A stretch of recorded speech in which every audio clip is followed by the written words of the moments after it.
wabarakatuh. Tabipun. Hai anak-anak, jumpa lagi dengan Ibu Riri di sini. Hari ini kita akan belajar tentang ciri-ciri makhluk hidup. Nah, sebelum Ibu mulai penjelasannya, kita cek dulu yuk pengetahuan kalian tentang ciri-ciri makhluk hidup. Silahkan kalian pause videonya, kemudian kalian tulis tabel berikut di buku latihan kalian. Jangan lupa beri tanda checklist pada ciri-ciri yang sesuai dengan benda yang ada pada tabel.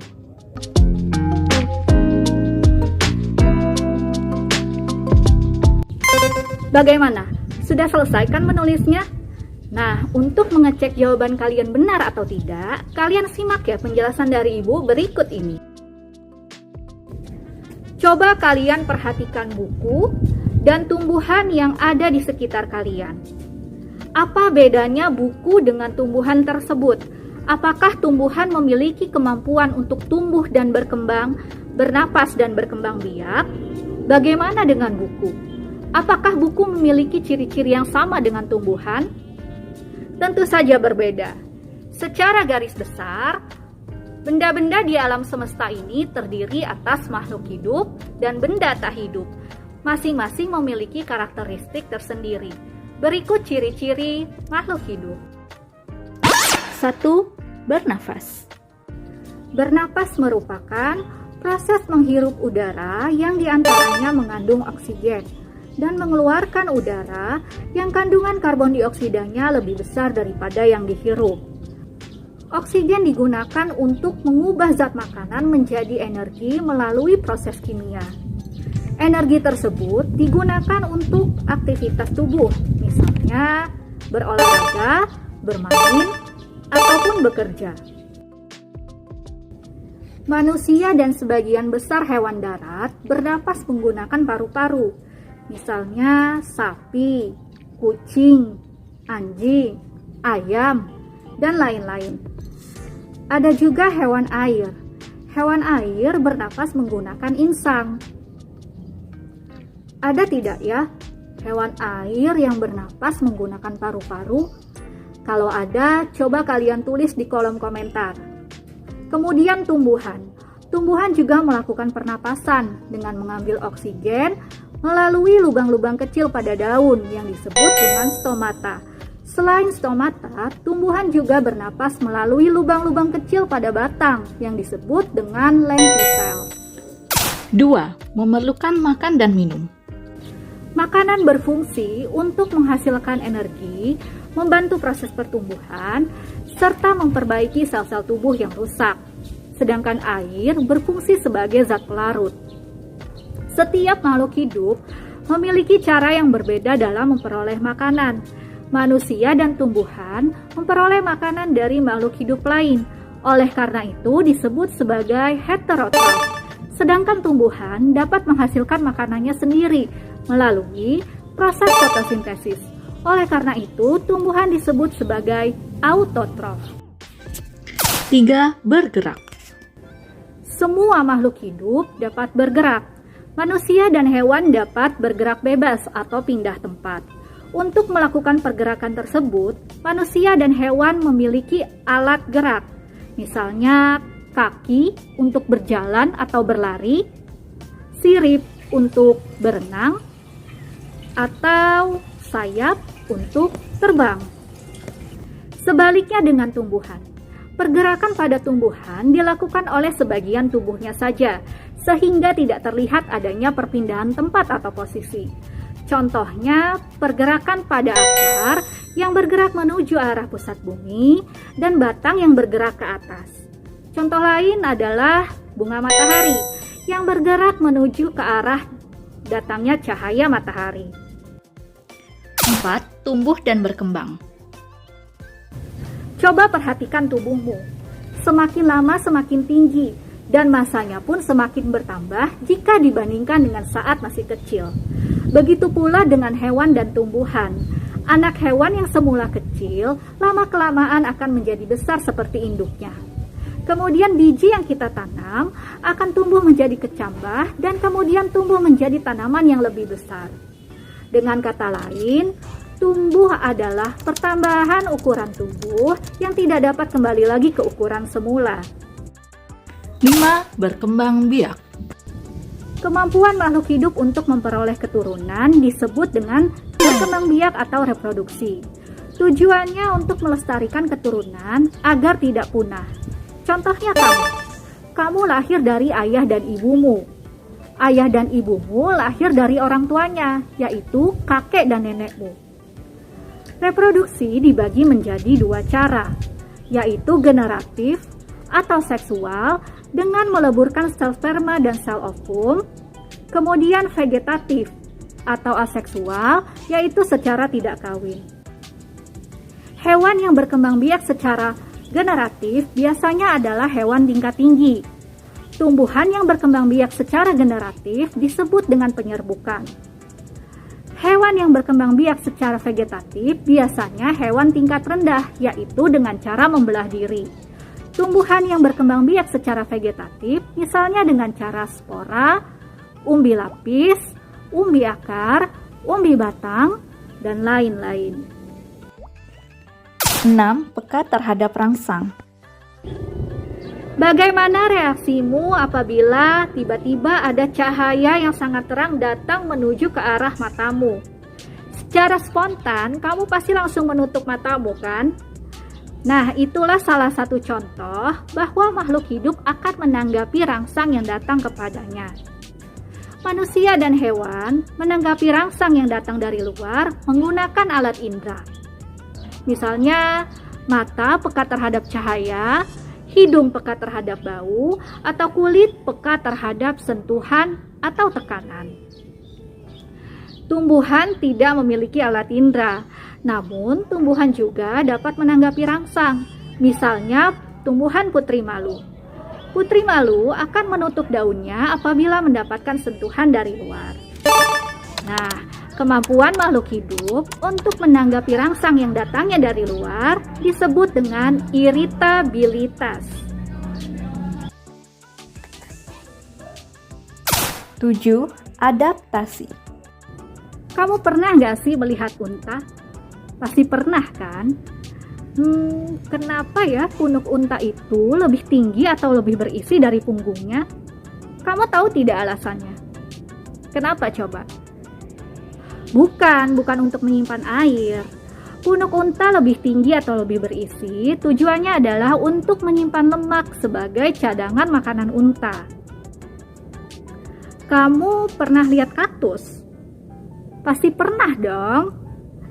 Kaktus memiliki daun yang berukuran kecil dan seperti duri. Kenapa begitu ya? Tahu tidak habitat kaktus? Benar, di daerah gurun atau daerah panas. Nah, kenapa daun kaktus berukuran kecil dan seperti duri? Tujuannya adalah untuk mengurangi penguapan air karena kaktus tinggal di daerah yang panas. Berbeda dengan teratai. Teratai memiliki daun yang lebar dan tipis.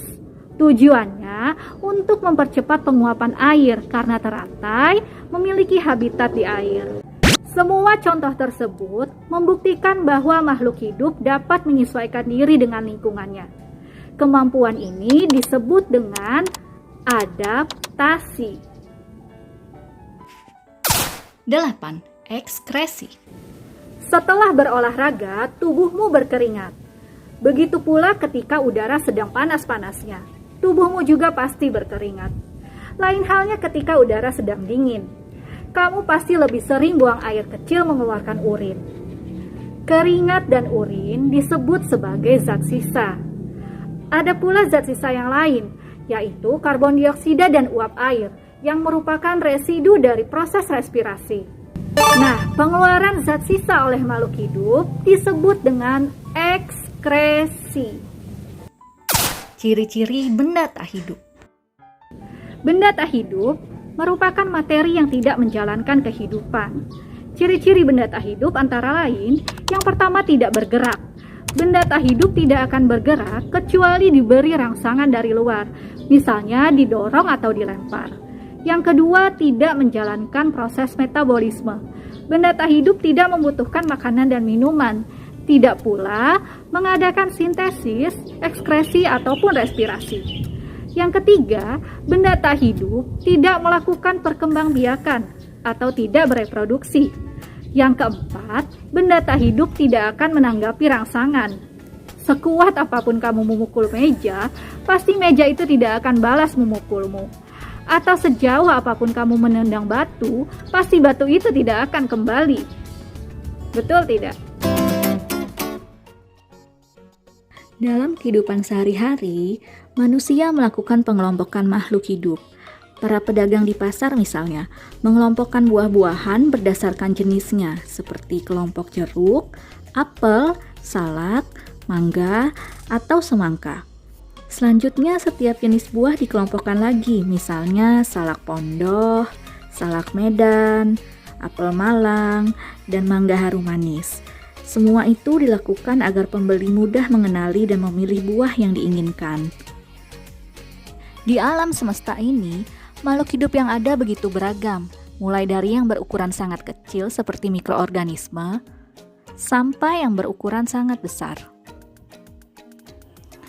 Oleh karena itu, untuk mempermudah mempelajari makhluk hidup, para ahli di bidang biologi telah menciptakan sistem klasifikasi berdasarkan ciri yang terdapat pada makhluk hidup tersebut. Klasifikasi merupakan suatu cara yang sistematis dalam mempelajari objek dengan melihat persamaan dan perbedaan ciri pada objek tersebut. Ilmu yang mempelajari tentang klasifikasi makhluk hidup disebut dengan taksonomi. Pelopor taksonomi adalah Carolus Linnaeus.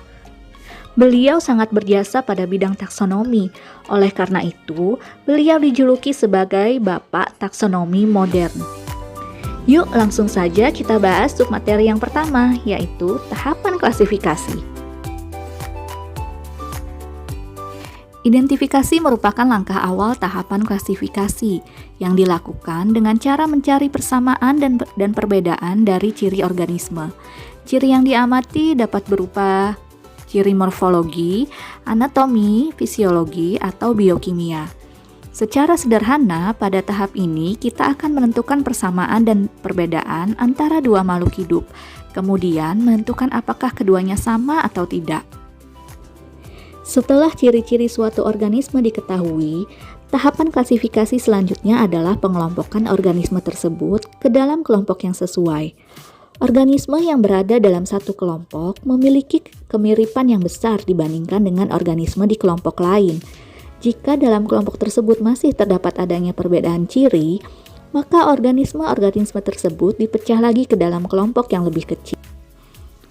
Tahapan klasifikasi yang terakhir adalah pemberian nama.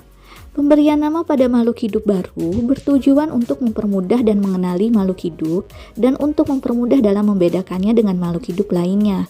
Namun, dalam pemberian nama ini tidak boleh dilakukan secara sembarangan karena harus mengikuti aturan tertentu.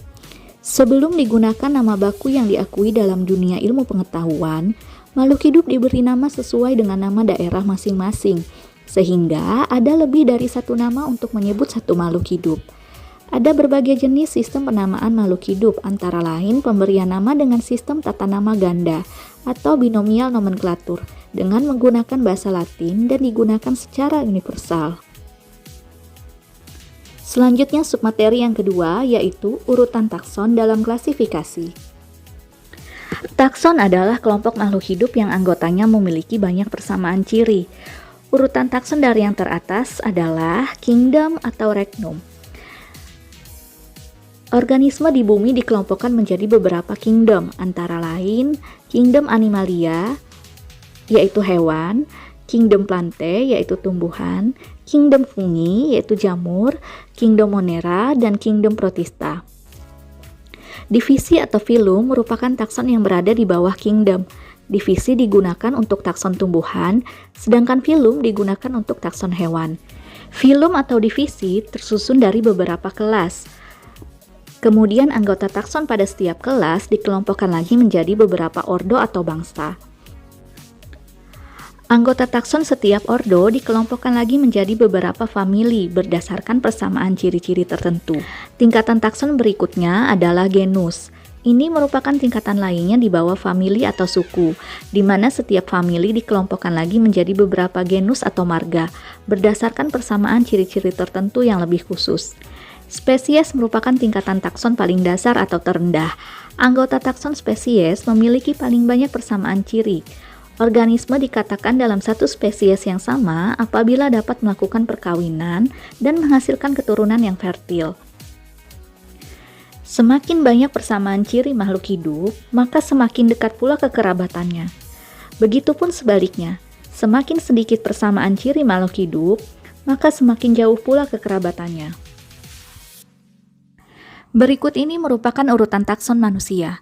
Manusia termasuk ke dalam kingdom Animalia, filum Chordata, kelas Mamalia, ordo Primata, famili Hominidae, genus Homo, dan spesies Homo sapiens.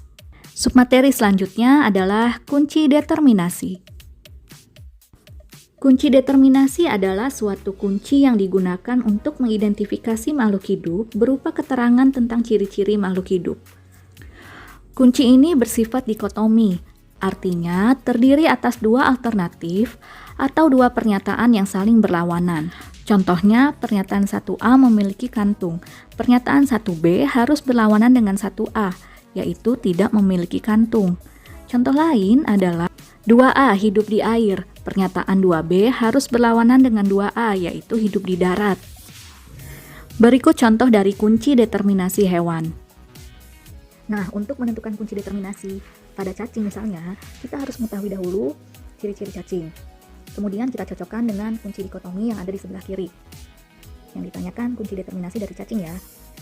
Kita lihat pada kunci dikotominya. Cacing tidak berkaki 4 ya, jadi kita pilih pernyataan 1B, tidak berkaki 4.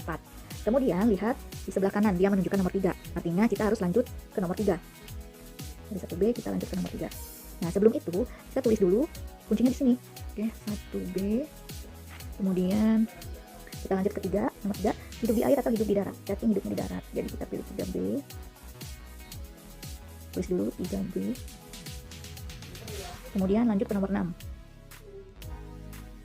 Ke nomor 6, unggas atau bukan unggas. Cacing bukan unggas ya. Jadi kita pilih nomor 6B. Tulis di sini 6B. Dari 6B kita lanjut ke nomor 8. Bertulang belakang atau tidak bertulang belakang? Cacing tidak bertulang belakang ya. 8B. Nah, sudah ketemu. Ini hewan cacing. Tinggal tulis di sini kunci yang terakhir adalah 8B.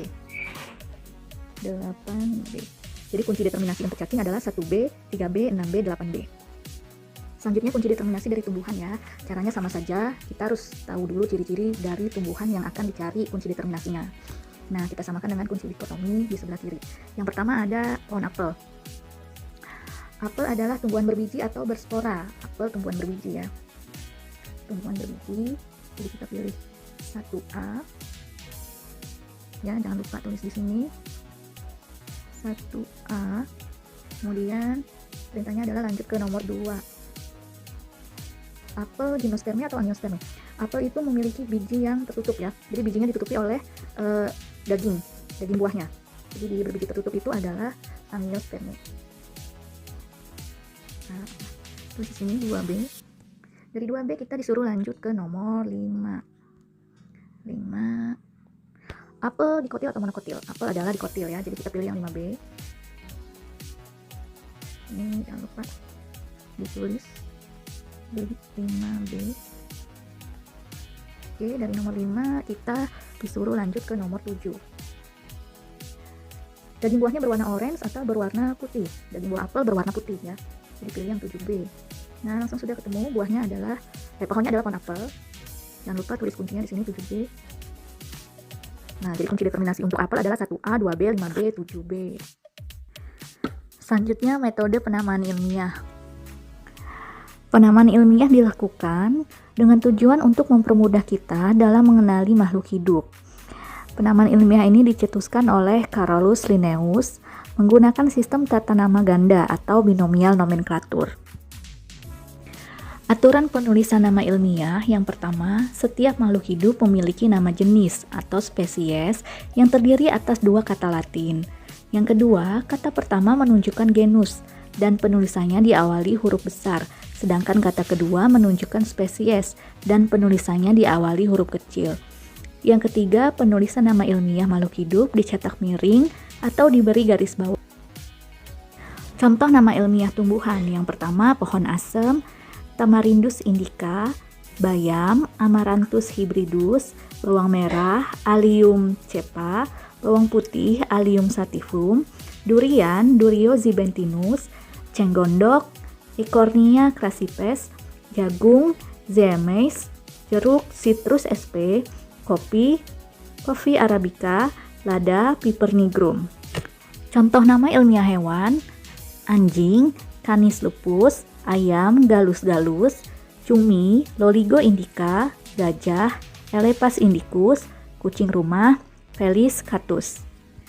Nah anak-anak, semoga kalian bisa mengerti ya materi yang telah Ibu sampaikan.